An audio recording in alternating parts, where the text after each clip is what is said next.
Bonjour à tous, bienvenue sur cette deuxième partie de vidéo Apprendre le golf avec comme invité Charles Dubois. Si vous avez manqué la première partie, vous pouvez cliquer sur la petite fiche qui vient d'apparaître à droite de l'écran, sinon vous trouverez le lien en description. Dans la première vidéo, Charles présentait son parcours, il présentait sa vision du golf et sa nouvelle méthode pour enseigner le golf. Cette deuxième partie a une approche plus technique.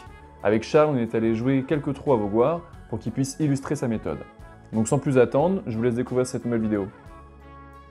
Oui, dans l'approche que je propose, en fait, l'idée, c'est déjà de se poser des questions par rapport au parcours qu'on va aborder. On va trouver généralement des panneaux comme ça qui vont nous donner un petit peu la description du parcours, donc sur les différents obstacles qu'on va rencontrer, est-ce qu'il y a de l'eau, des bunkers, etc.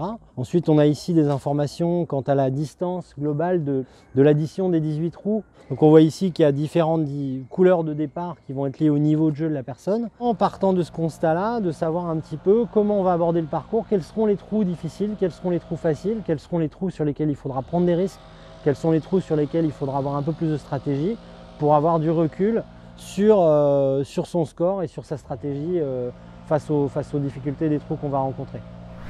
Donc ce trou-là, réflexion sur le positionnement sur le départ déjà, savoir un petit peu en fonction de votre trajectoire si on va plutôt se placer sur le côté droit, si j'ai tendance un petit peu à faire des fades ou des slices pour ouvrir un petit peu le jeu vers la sécurité, ou au contraire, si je suis plutôt un joueur de draw, venir me positionner sur le côté gauche pour ouvrir un petit peu le jeu justement et éviter de prendre ces arbres à droite qui sont assez en jeu.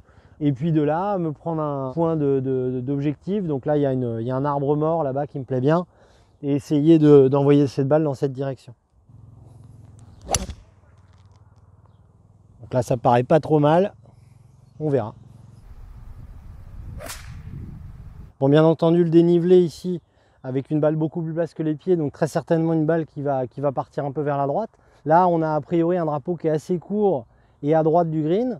Donc l'idée va être plutôt d'aller chercher une marge un peu longue et plutôt vers la gauche du drapeau. J'ai un dénivelé important, donc je vais essayer de voir un peu la distance que j'ai à faire.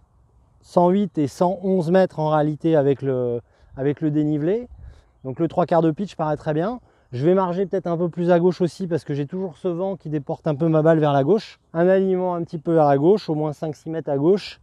Et de là, ce 3/4. Essayons. Donc ça paraît pas trop mal. Ouais, ça a l'air joli. Donc constat malheureusement sur ce coup-là, c'est que je suis beaucoup trop court, hein, facilement d'une dizaine de mètres. Je pense que j'ai pas suffisamment pris en compte la pente qui m'a pas permis d'appuyer le coup comme j'aurais pu le faire à plat. Ça aurait été peut-être mieux d'assurer un petit coup de fer neuf. Mais c'est pas très grave. Là je retrouve ma balle quand même dans de bonnes conditions, elle est sur l'avant green.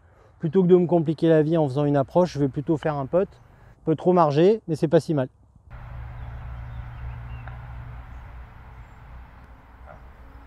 Trou numéro 13, trou assez difficile parce qu'assez long, hein, il fait 410 mètres des boules blanches. Et cet obstacle d'eau sur la gauche donc, qui rend les choses assez difficiles. Et cette pente qu'on verra avec l'arrière du départ, où il y a un gros dévers vers la gauche, donc vers l'eau.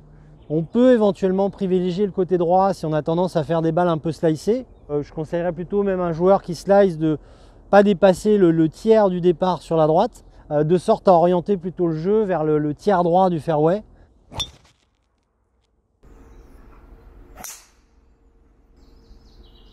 Petite erreur à droite, Charles, ça arrive, c'est pas grave.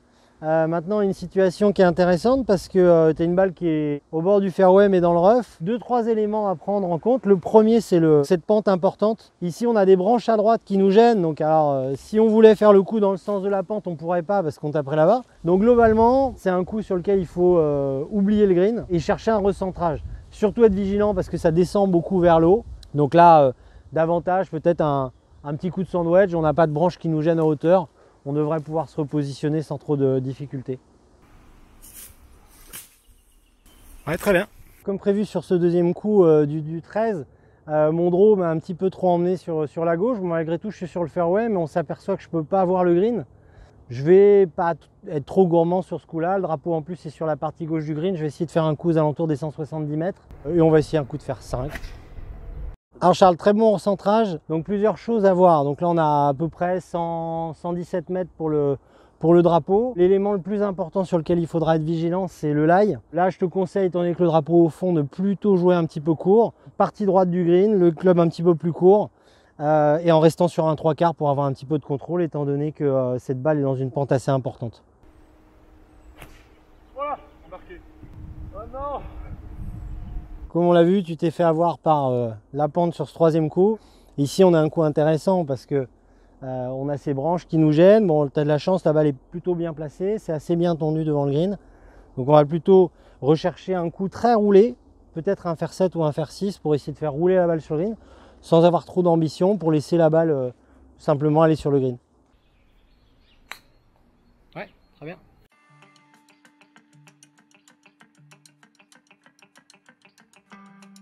J'ai découvert une nouvelle façon de voir le golf, une nouvelle façon de jouer, une nouvelle façon d'interpréter le terrain. Et surtout, la technique c'est une chose, comme on a dit, mais la compréhension du terrain, la compréhension de notre environnement, comprendre un peu plus ce qui nous entoure, ça c'est vraiment ce qui définit le jeu de golf. Je connais Vaugoire depuis que je suis tout petit, je connais le parcours comme quelqu'un qui le joue depuis des années, et pourtant avec son analyse et sa vision, j'ai réussi à découvrir des nouveaux coups, j'ai réussi à comprendre des nouvelles choses auxquelles j'aurais jamais pensé. Il ne me reste plus qu'à vous dire au revoir, vous remercier pour votre temps et vous dire à la prochaine pour une nouvelle vidéo. Salut!